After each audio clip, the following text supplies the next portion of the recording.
Bonjour, ici Misha et bienvenue à cette vidéo présentation de mes histoires que je n'ai pas retenues.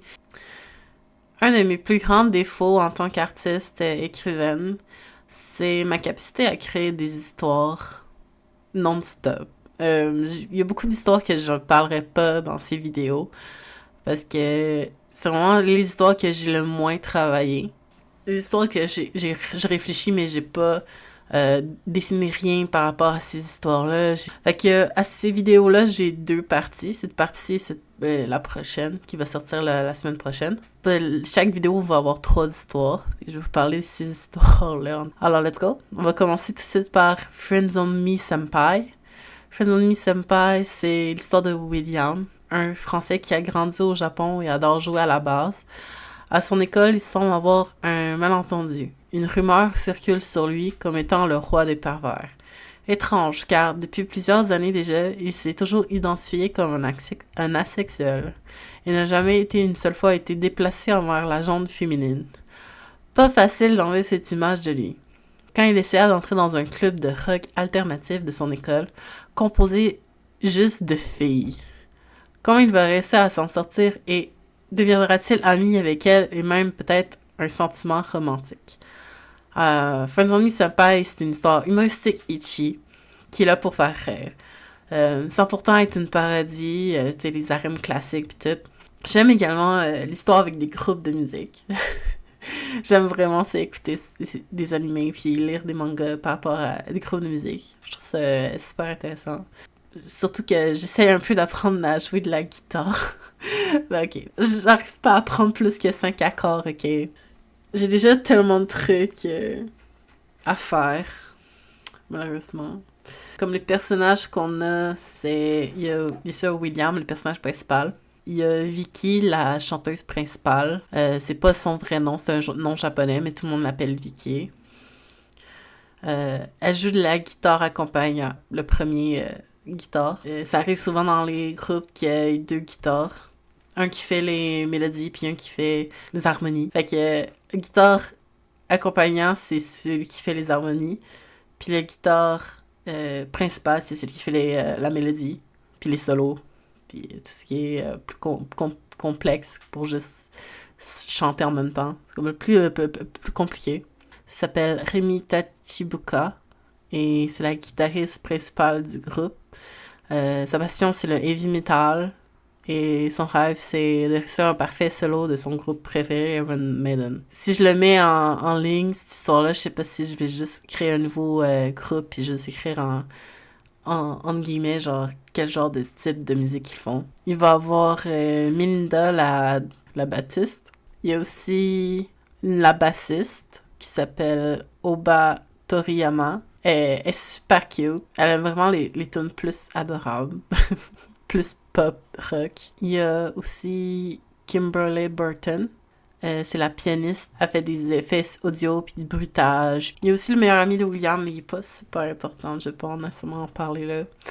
Ok. Fait que la raison pourquoi j'ai laissé de côté l'histoire. Je m'y connais pas assez en musique, alors c'était une bonne excuse aussi de me forcer à apprendre la musique pour pouvoir écrire ces histoires plus convenablement.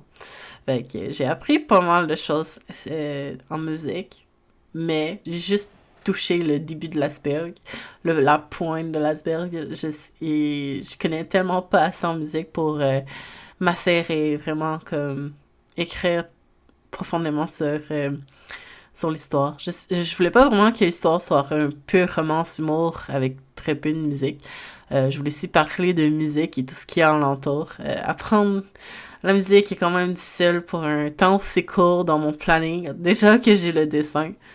Fait que le dessin, c'est ma passion première. Puis, je sais pas, j'ai comme toujours cette appréhension que si j'arrête de dessiner pendant un long moment, mon dessin sera plus comme avant. Fait que j'ai comme un peu peur d'arrêter de dessiner. J'avais jamais arrêté de dessiner pendant un mois depuis mes 16 ans. Fait que ça fait comme pas mal longtemps. Est-ce que je vais reprendre Friends on Me Senpai un jour? Peut-être pas. Même si j'ai le soutien de musiciens pour m'aider dans cette histoire, que si je suis pas capable de réussir à avoir un savoir sur la musique assez grand, même si je les soutiens de d'autres personnes, c'est pas nécessairement celui qui me parle le plus sentimentalement. C'est celui qui me fait le plus rire, et peut-être que j'aurais une histoire vraiment touchante sur la mission en général.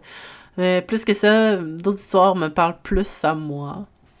Mais, écoute, peut-être, ça serait une bonne histoire pour un visual novel, avec toutes les fins alternatifs avec les filles.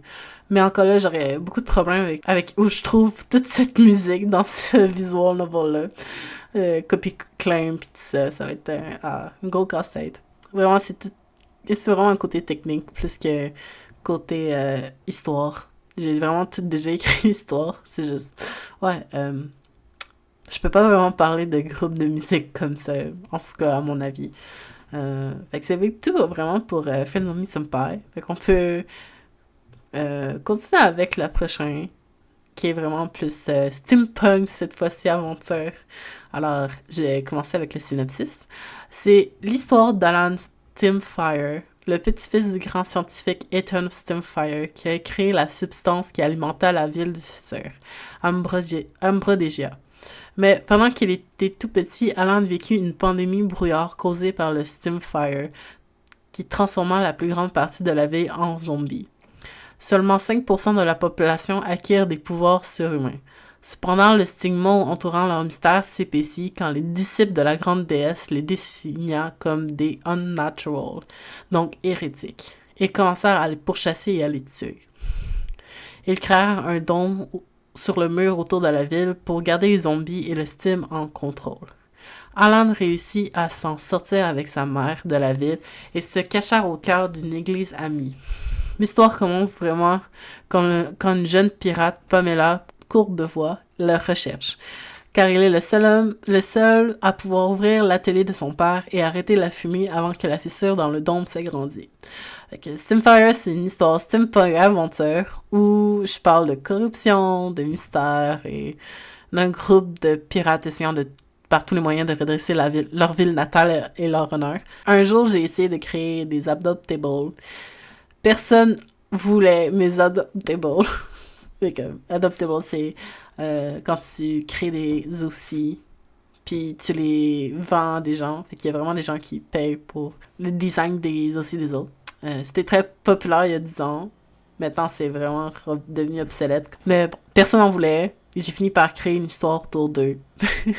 Depuis, j'ai arrêté de créer des adoptables. C'est tellement difficile pour moi de créer des adoptables et pas juste les prendre juste pour moi puis créer d'autres histoires avec. Parce que c'est tellement facile pour moi de créer des histoires. Comme personnage, on a Alan Stimfire qui a changé son nom pendant qu'il se cachait dans l'église. Il a commencé à travailler comme mercenaire, utiliser des arbalètes, tuer des gens. Pamela, c'est vraiment pirate qui œuvre pour protéger les gens comme elle qui étaient influés par la pandémie. Puis elle s'est transformée en super-humaine, avec la majorité aussi du bateau. Il y a d'autres aussi personnages, mais je ne veux pas nécessairement parler d'eux. La raison pourquoi j'ai laissé tomber l'histoire, c'est vraiment long de dessiner un monde steampunk. Il y a vraiment beaucoup de détails. L'aspect aventure et pirate, genre, m'inspire énormément, mais je suis pas sûre d'entrer dans cette aventure. Déjà que j'ai énormément là. Okay. Est-ce que je vais reprendre un jour? Peut-être un light novel, avec quelques images. Mais j'ai appris qu'avec Chaud et Sucré, que ça reste un paquet de travail quand même. Ça va sûrement dépendre de mon mood au fil du temps, ça c'est sûr. Donc, peut-être dans le futur, je vais avoir un mood de steampunk et commencer à travailler dessus. Je vais voir. Alors on va continuer avec la dernière histoire de cette vidéo. On va parler de Éléonore. C'est l'histoire d'un marchand ambulant au nom de Ludovic, qui, d'un jour au lendemain, devient propriétaire d'un livre magique, qui est recherché par l'armée religieuse de 2 factions pour écraser l'autre une fois pour toutes. Cependant, il y a une organisation qui a envoyé son meilleur assassin retrouver le grimoire. Alors que l'assassin retrouve Ludovic et le grimoire, il tombe amoureux et prétend le protéger lui et son grimoire. Cyprime, l'assassin raton et Ludovic le chien doivent trouver une place où personne ne peut les retrouver, et ce, aux confins du royaume de Noé. Léonore est une histoire d'amour entre 2 hommes. C'est un yaoi. Mon premier écriture de Yaoi. En fait, j'ai vraiment écrit il y a comme une dizaine d'années déjà. Tous les royaumes ont une magie territoriale qui fait en sorte que chaque personne qui est née dedans, dans une zone précise, peuvent se transformer en un animal précis. Par exemple, le royaume Lupus sont des canidés. Alors, les gens qui sont nés dans ce royaume-là, ils ont, par la volonté de la magie, peuvent se transformer en un animal qui est de la famille des canidés. Sauf les renards, parce que j'ai décidé de créer un royaume juste pour les renards. Ça me tente. Ok. Le royaume Rodent, ce sont tous de la famille des Rodentia. Il y a aussi les capybaras dedans. Ok, let's go. T'as une chance d'être transformé en capybara. Etc., etc. Ok, une des religions, c'est de vénérer le côté animal et la nature.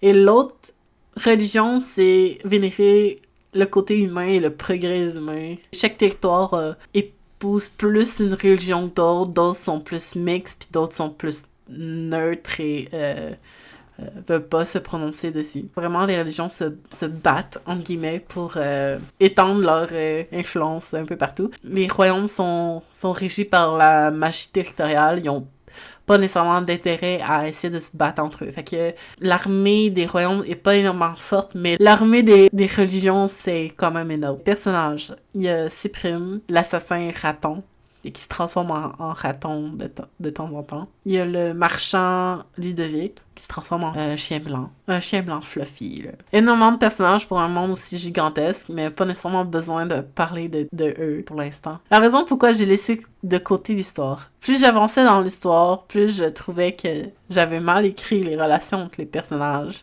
Et je finis par, comme, abandonner l'histoire autour de ces personnages-là. L'univers me plaît beaucoup et même si ça semble un peu complexe, je trouve que c'est vraiment cool. Si je recommencerais, je sais vraiment pas. Écoute, en écoutant cette vidéo, je peux comprendre pourquoi mon rêve irréaliste, c'est de me cloner et faire toutes mes histoires une réalité, ok? À chaque fois que je lis mes histoires comme ça, je revois des dessins que j'ai faits, je suis comme, qu'est-ce qui m'empêcherait de continuer ou de recommencer? Je suis comme, non, Mel, t'as déjà 2-3 histoires que tout le monde, genre, te connaît, sûr, fait que fais pas ça. Fait que c'est ça. C'est tout pour la première vidéo. J'espère que vous avez aimé moi qui parle de mes histoires que j'ai pas retenues. Que peut-être qu'ils vont revenir plus tard dans ma vie. Je le sais absolument pas. Peut-être que je crée d'autres histoires. Vous pouvez m'écrire en commentaire celles que vous avez préférées. Et aussi, n'oubliez pas, j'aimerais aussi promouvoir mon Redbubble. C'est un site vraiment super extra où est-ce que tu peux avoir des objets utiles de la vie de tous les jours, mais avec le design de ton artiste préféré. Alors, n'hésitez pas à aller dans la description et cliquer sur le lien pour pouvoir voir mes œuvres et tous les articles entourant les designs d'artistes. J'ai encore mon mug hermétique café. Je l'ai acheté il y a 5 ans. Je l'utilise encore tous les jours. C'est impossible à rayer. J'ai de la misère à l'endommager. Ça fait super longtemps. J'ai d'ailleurs mis mon café, je l'ai mis dans ce mug-là, je l'ai mis dans mon sac à dos, puis je m'attendais à ce qu'il y ait comme du liquide un peu qui sort, tout. Non, rien. C'est super hermétique. Je l'adore, cette tasse-là. J'ai aussi des sous-verts de Yummy. Je suis tellement contente d'avoir fait ce design-là. Et je vous souhaite une très bonne journée et merci d'avoir écouté cette vidéo. On se voit la semaine prochaine pour la partie 2. Tchuss!